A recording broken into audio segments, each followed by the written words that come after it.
Assalomu alaykum muslima opa-singillarim. Bugun sizlar bilan koreyskiy vitichkani ko'rib chiqamiz.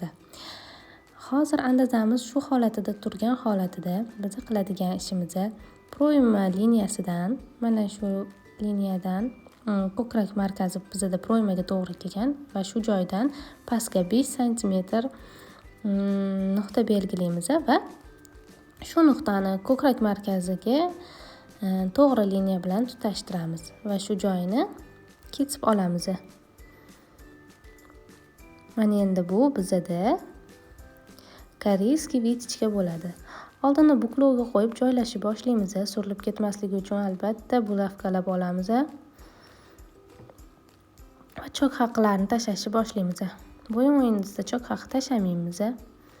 Yelka qismida 1-2, yon qismida proymada 1-2 sm chok haqi tashlaymiz. Mana shu joyda vitichkani tushuntirib o'taman. Vitichkamizni uzunligi ko'krak markazigacha yetib kelmay, ko'krak markaziga 3 sm yetmagan holatida mana shu joyga nuqta qo'yamiz va xuddi shu ko'rinishda chizib olamiz. Va shu joyi tikiladi. Hozir yana chok haqlarini tashlashda davom etamiz. Mana shu joyini shunaqa uchburchak qilib olamiz. Vitichka bor joyini va yon qismiga 2 sm, past qismiga tashlamaymiz. Men sizlarga shu orada vitichkalarni orqa qismga ko'chirishni o'rgatib o'tmoqchiman. Ba'zi birga yangi boshlagan qizlarimiz bilmasligi mumkin. Ana endi nima qilamiz? Vitichkalarni hozir orqaga ko'chirishni ko'rib chiqamiz. Birinchi bo'lib andazamizni olib tashlaymiz. Chizib olganmiz. Mana ko'krak vitichkasi chizilgan. Mana hozir bel vitichkasini belgilab olgandim. Ana endi buni chizib olamiz. Oson qilib orqa tarafga ko'chirishimiz uchun biza bulavkalab olishimiz kerak.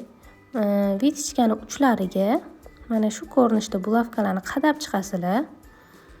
Orqa qismga o'tkazish uchun.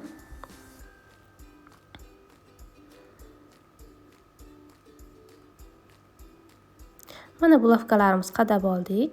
Ana endi orqa tomonini o'giramiz. Mana orqa tomonimizda ko'rayotganinglardek mana shu joylarda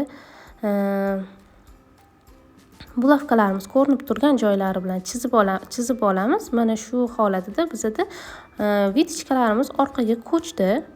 Mana endi ochilgan holatini ko'rib chiqamiz. Ochilgan holatida bir-biriga parallel bo'lgan ikki tomonga tushgan vitichkalarimiz tayyor bo'ladi. Buni sizlar kesib olasizlar, andozani va kelgan qilasizlar bu ishni va shu holatida mana shu ko'rinishda tikib vitichkalarimizni tikib olasizlar.